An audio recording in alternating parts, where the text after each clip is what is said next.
Today's sponsor is Audible.com, who has more than 180,000 audiobooks and spoken word audio products. Get a free audiobook of your choice at audibletrial.com/CA Telecast. This month we're recommending The Disaster Artist, My Life Inside the Room, the greatest bad movie ever made, by Greg Sestero and Tom Bissell.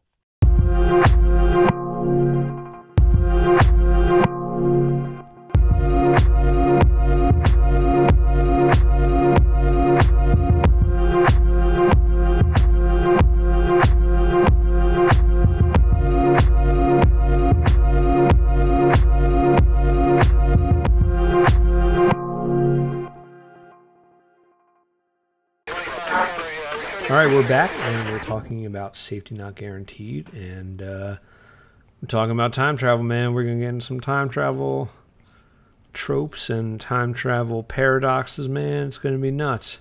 Do you have a favorite scene? Something that spoke to you like crazy? You know what? I do, and it's a scene that like I normally don't like. The kind of scene, when the scene happens in movies, I usually do not like it, right? So I feel anytime a character like breaks out a guitar and is going to start like singing a song, I always get like, oh no, don't do that, man. So it's very tropey and just feels like very disingenuous a lot of times. Mm-hmm. But Mark Duplass started singing, man, and I was like, wow, this is actually. I was like, what? It's actually a really nice scene. It's actually like a good, it's a good song and it's a good, interesting part. And he plays it so well. I was just like, oh wow, that was very nice. I like that. I'm willing to take a guess that that's an original by him too. He was actually, before he got super into films, he had a band called Volcano I'm Still Excited. Really? Named aptly after the film Joe the Volcano. And awesome. It sounds really similar. It sounds like he could be like ripped directly off of the record. Like, cool. You should check it out. It's good music. Oh, cool, man. I'm gonna look for it. That's awesome. But yeah, I had totally. no idea. I'm with you on Damn, that dude is of many talents. I know. It's so ridiculous. Yeah, what about you, man? What was kind of your favorite scene? My favorite scene, that's super easy. My favorite scene was what I believe is like the heart of the film. It's like the whole film existed for this one scene. Mm-hmm. I guess I always feel that way. Like when I watch something, that there's some kind of dialogue that happens, at least with films like this, like that there's somewhere like right in the center where that the build-up sort of points to, and that the resolve sort of like is birthed out of. And it's usually like this simple conversation between a couple of characters that you've sort of like already spent some time with. And it's when Kenneth and Darius are in his car and they're talking about time, right? Like what this whole movie's about. And he starts sort of unpacking his breakup. Yeah. And how he says, actually, I mean, I have the quote exactly. So he says, like, people say that there are plenty of girls out there, like when you go through a breakup, and that he always kind of found that really frustrating because, like, he believes it's not just about a girl. It's about a time and a place. Yeah. And like in his exact words, it's like, he kind of asked her, like, do you have a favorite song? You know what I mean? He's like, it's what's interesting about that song is, part of it is that the song is a really good song, but it's not only that the melody is really interesting or that it's an earworm. He says that it's that time and place and that song, and you remember what it was like when you were in that place, and then you listen to the song and you know that you're not in that place anymore, and it makes you feel hollow. You can't just go find that stuff again. And I think it works both ways. Like, I think for him, within the context of what he was saying, like, it was for like a breakup. So for him, he's saying, like, it makes you feel really hollow. But I think in another way, like a song or an old relationship or whatever the case may be, the time and place can also remind you that you're not in that place anymore because you've grown out of it. You know what I mean? And you can sort of like feel good about that, or you can feel like time has progressed because you have the ability to look back on something and say, man, I was a really different person back then. And now I'm kind of... I mean, it's kind of like a form of time travel right there. It's kind of like our memories are our way to time travel, and, smell, sight, sound, all those things are our way to like time travel back to and relive those memories, Yeah. Yeah. Super interesting.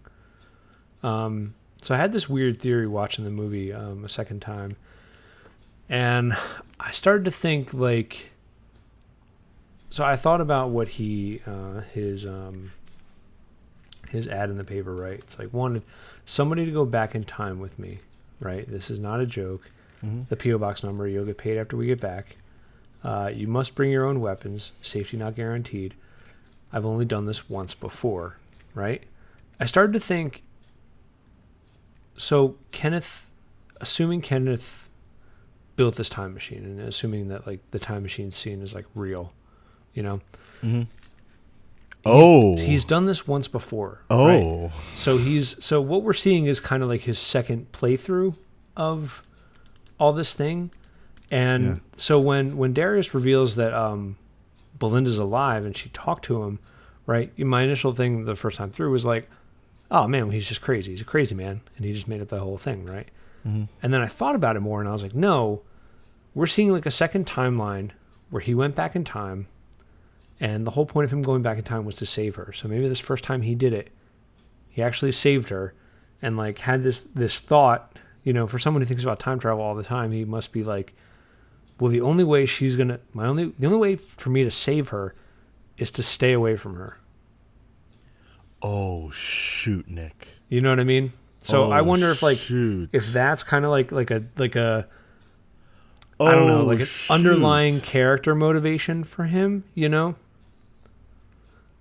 and that he's like doing this again, I don't know, as like a second try through. Like maybe he lived, because I mean he doesn't realize that, so he doesn't realize that part of it, I guess. I don't know. There's more to unpack from it, but I guess that was just like an inkling of like, oh, maybe this is like the second time we're watching it, because like, and like his ad is like, wanted somebody to go back in time with me. Like maybe like this time he's like, I did it and it made me unhappy and I'm unhappy, so I need someone to go back and start over with.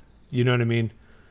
Yeah. You'll get paid when we get back. When we get back to the future, I guess, or back in time, we'll get rewarded, I guess you could look at it in that sense, that you'll be not paid with money, but paid with love and affection and care and stuff. Must bring your own weapons. I'm not sure if that's just to acquire the only reason he got the weapons was to acquire all the pieces and stuff like that. Yeah. And then like the safety not guaranteed, the safety, it's like when you are in love with someone and you, I don't know, when you enter down a relationship with someone, like nobody's safety is guaranteed. Like there's a high chance that both of you will end up scarred. You know what I mean? And that's kind of like because even like his end quote, he has that monologue where he's like talking about a partner, someone to like navigate through time and space and traverse the universe. He says to go it alone or to go with a partner. When you choose a partner, you have compromises and sacrifices, but it's the price you pay. Do I want to follow my every whim and desire as I make my way through time and space? Absolutely. But at the end of the day, do I need someone when I'm doubting myself and I'm insecure and my heart failing me? Do I need someone who, when my heart gets hot, has my back, or when the heat gets hot, has my back? Yeah. And then Darius says, "So do you?" And he says, "I do." And I was like, "Oh man, that's what he wants. He wants someone to, I guess, like start over with, Dude, that's amazing. I'm with that one. With that one. No, that totally falls into place. Like just the whole, I even missed, dude, I completely missed that point that this is the second time that he's going back in time. And if I'm willing to believe that if I'm willing to believe that the ending was the true ending, then I could only I can't help but also believe that he has been to the past before. Yeah. I mean, and I almost wonder if it's a stretch to believe that part of the reason that Belinda doesn't remember or does remember Kenneth doing all these crazy things is because Kenneth was actually telling the truth, and he had already altered history to take himself out of like her narrative or her memory of being with him. And oh my gosh, that is so wild. Well, yeah, because like the second time through, like that's the only way that it makes sense to me. Yeah, like Belinda still is. The film got so much better now. I wasn't even thinking that. Dude, you're the best. Oh, thanks, man. Well, yeah, I mean, she says that they were just like friends, like on the outside, and that like Kenneth had driven her, into her then boyfriend's house, and with like by driving a car. I don't know what that part of the story like has to do with. I mean, I wonder if it's just like. Well, that's where I wonder if he altered it, where like what he said originally. He said originally someone else had driven into his house. Remember when he was in the car? Yeah. Who was killed when someone drove a car into her house. Wow. Yeah. And then she said that he drove into her house. Yeah. I wonder if that's like a time correction. That's a time alteration. You know what I mean? That like somebody's house has to get driven into. Yeah. Interesting, man. That's freaking cool, man. If that's the deal. If there's one thing I would ask, it would be dude, I'm gonna have to find a way to fit that into 140 characters on Twitter. Dude, yeah, right. You can find out if like Colin Trevorrow and writer Derek Connolly have Twitters. That'd be awesome, man. Yeah. That's cool. Yeah, dude. Man. I really enjoyed this movie. I'm glad we watched it on this. I think it's like a good way to really break that movie down, and it's such I think someone watching it for the first time and not making it all the way through could easily just be like, it's just a weird indie movie. But I feel like every character is operating on that like that time travel notion. Like I think everybody in the film is trying to manipulate time. They are, yes, in any way they can. Like and when it all falls into place, it's so beautiful. Like that was the big, like I'm curious to know what like there doesn't always have to be a bow, right? But like I'm curious to know what the bow was for you, like because like for me, as I tried to like, so I wrote down in my journal like, so what is the takeaway of this thing, right? And like. A big thing for me was when you take away the set pieces and the actors and the shots, you get like this timeless conversation, right? And I don't know if there's like one single bow for it, but there's something special about time and the way that we value and view it. And like we connect as people through it, through either our losses, like through like, you know, maybe death of a loved one or like a breakups, or our successes, like the good moments and the that the old songs might remind us of, and then like our reflections of both as like time passes. And I think the big takeaway for me was that our past shapes us and that every character can relate to it. Like this is why Darius and Kenneth connect over getting made fun of as kids. Like that was the big moment where they were partners. His ear came off. She said she had hairy arms. You know what I mean? Like that was a monumental moment. This is why freaking what's his name? The cool guy. Oh my gosh. Jeff. Yeah. This is why Jeff is like so fond of and infatuated with our now getting the girl. Like he keeps talking about, when I was your age. Yeah, like, he wants to like relive those glory days. You know? Exactly. Yeah, he wanted to relive the glory days, and his whole motivation of the character is just like, I want to go back and see the girl that I saw naked. You know what I mean? Yeah. And like I really liked his character a lot. Like I mean, he's the cool guy, but at the same time, like. He's also very insecure, both on inside and out. Yeah, we discover, and like he like gets back into this like comfortable spot, and it's just like I don't ever want to leave here. And then, was it Liz? Right? Liz is just like, I've done this before. You can't. I'm not that person for you. I'm not that person to like settle into, you know? Yeah.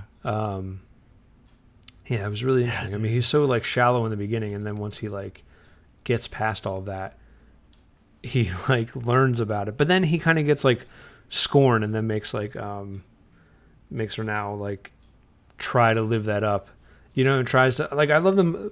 You know, my real favorite moment is it's such a quiet moment, so it's so nice.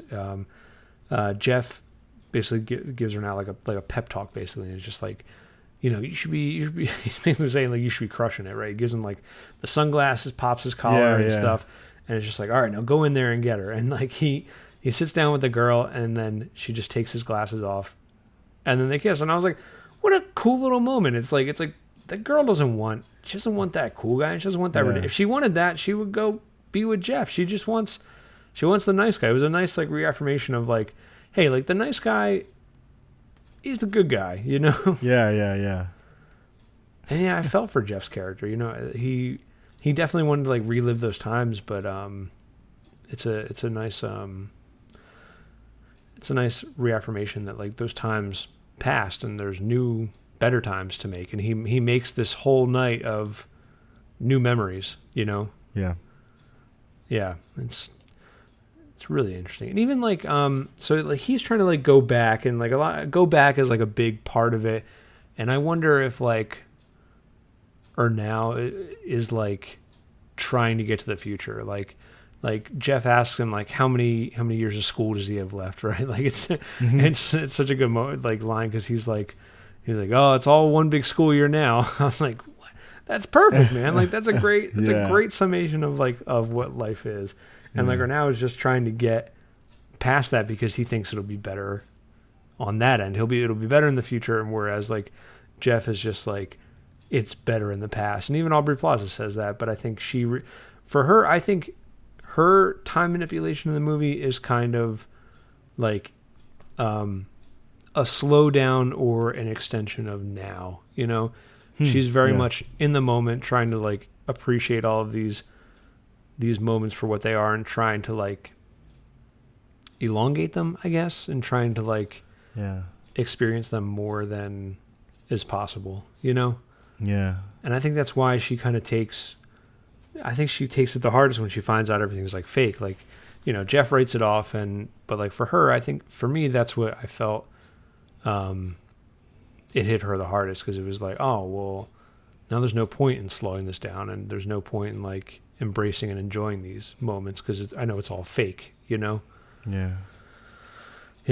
And then, I mean, we have, you know, Kenneth just trying to go into the past and also the future, I guess, with his with a person monologue at the end. Yeah. Right. Interesting. Yeah. And even Liz has that kind of like looking toward the future hopefulness. Like How so? She embraces this kind of these moments with Jeff and stuff, but she talks about those weren't her glory days. Like she dated that guy, and then he got famous and left, basically, and she just kind of like rebuilt this like life for her, you know, that Jeff is like envious of. So she's kind of looking, I guess she always kind of had that like looking forward personality, I guess. Yeah. Man. This film was really a lot more dynamic than face value. Dude, like breaking down all these characters is really interesting. Yeah. It's like you're really getting a sense of like all of them. And you know what too is interesting is like the two men in Darius's life. So if we consider like Kenneth to be a man in her life, and like her father, like both of them were rocked by like the death of a loved one, and they kind of took it in two polar opposite ways. You know, like we assume that like Darius's father kind of like regrouped and pulled his life together, and whereas like Kenneth's kind of went into shambles, and he went to this interesting limbo. Yeah, this like frantic trying to change it instead of like coming to grips with it and trying to make the best of it, you know? Yeah. I loved seeing how Darius reluctantly got so like emotionally involved and wasn't even expecting it. Like at every corner she would surprise herself, you know, like she would find herself defending Kenneth but then backpedaling. Yeah. on it, you know, and never really leading on. It was just interesting to see how she got invested in that kind of way, because it almost seems like if she kind of found out. I mean, now we're not really sure if Kenneth was a pathological liar or not. Yeah. But if she had sort of found that out any earlier, it might not have really meant that much to her. Frankly, she would have probably just wrote it off as like, well, this is kind of like how the world around me is, and there's no reason to care too much about it or be invested in any way. But I liked her. I mean, really, it seems like everybody had a well built out arc, and like means of like looking to the past and looking to the future. But I liked seeing how Darius would constantly surprise herself and feel a spark, like feel something again, you know, because she kept declaring in all these different ways how there was just no reason for her to feel anything or like to properly enjoy anything. And she had a whole life to think about it, because I mean, she lost her mother at a very young age. But just seeing that turn was really nice and really special. Yeah. Man, what a great movie. That was good, man. Super enjoyed it. Dude, made for under $1 million. Impressive. Yeah? Yeah, dude, made for under $1 million. And, like, the casting, every role was, like, perfect. Every role was, I don't know if it's just, like, my, like, Superman crush on Jake Johnson coming out, but, like, I really like that guy. And, you know, he was in Jurassic World, too. And, like, I watched another movie with him recently. He's just a good actor. He's really funny. He's really interesting. He's just, good dude, man. Super good dude. Yeah, I think he's on the New Girl. I don't really watch that show, but I hear good things. Oh, he's on that show. Okay, gotcha. Yeah. I could see that. All right. Yeah. Oh cool. Man. So I would recommend. You'd recommend? I would too, man. I'm a real big fan of like the. What did you say? Call it earlier? Undercover time travel movie. Closet sci-fi. Closet reality sci-fi. bites romance. I like movies like that a lot, man. I just watched Ex Machina. I don't know if you saw that yet. Oh my gosh, dude! Oh, we have to do that. We have to do that. There are so many things. Yeah, man. Let me tell you. We could talk AI all day, man. I think that'd be really interesting. Yeah. Satchel, why don't you tell everybody what our next film is going to be? Yes. So our next film is going to be Perfume. It was recommended to me by a peer of mine a couple of weeks ago, and I decided to download it, watch it on the flight.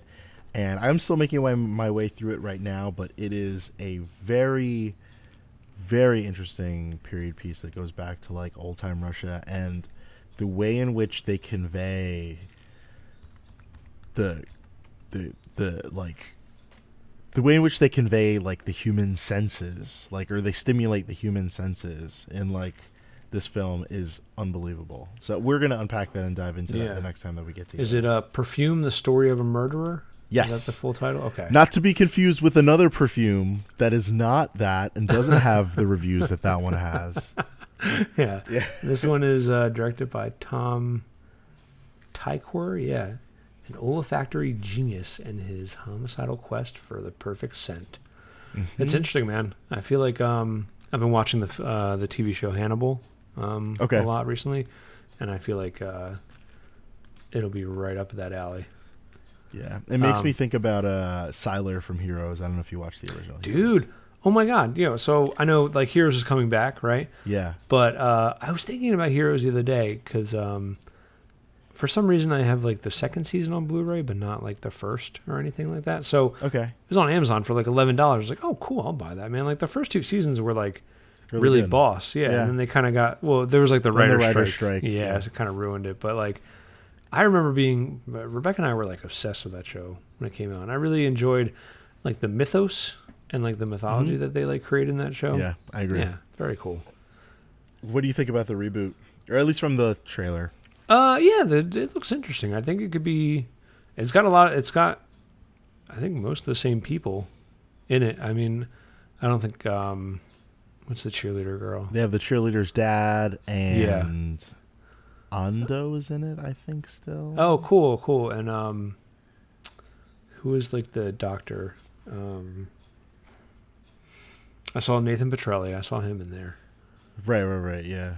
Yeah, I enjoy that show. I'm interested to see that stuff. Yeah, a lot of people like give modern media a hard time about like just rehashing old ideas, but like I'm okay. I'm a big fan of the remix, so for me, it's I'm just like all about that stuff. I think all that stuff is interesting, and I think when you start mixing media and mixing things together, man, I think you can do some really interesting stuff. And I hope with this show, I think they can do it, because I think when that show came out, we were like on the precipice of like decent effects for like cheap. You know what I mean?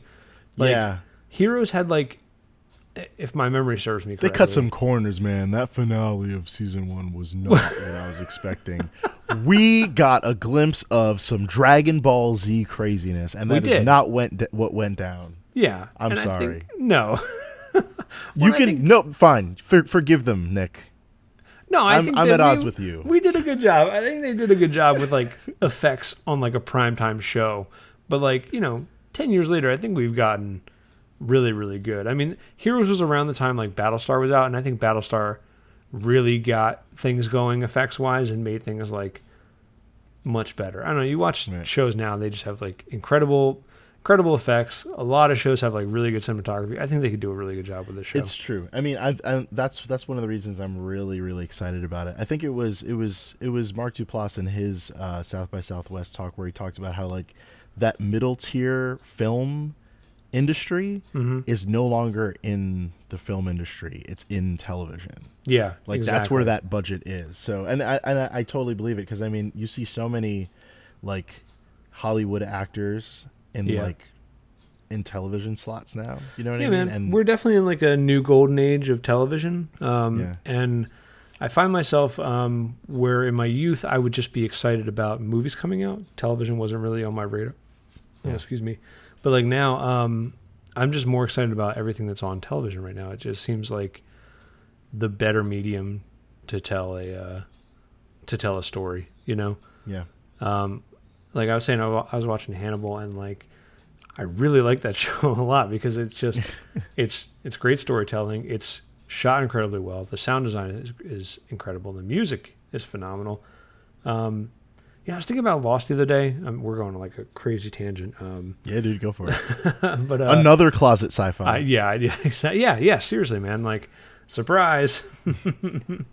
But like, I was thinking about one of my favorite composers, Michael Giacchino, and like, oh my gosh, me too. Oh like, my gosh, he did Lost, and like for me, Lost is very like has a very memorable soundtrack. Like, they have like there's like the sad song they play, and then there's like there's like those little cues are great, and then even like there's like we're marching, there's like marching music. I was like, man, there's like a score to that. It's not just ominous tone or anything like that. Definitely. That has full on, I would imagine in my brain, an orchestra or some kind of like orchestral piece to it. It's great. It's like well composed music, and like we're getting back into that, back into those kind of shows that have great production value.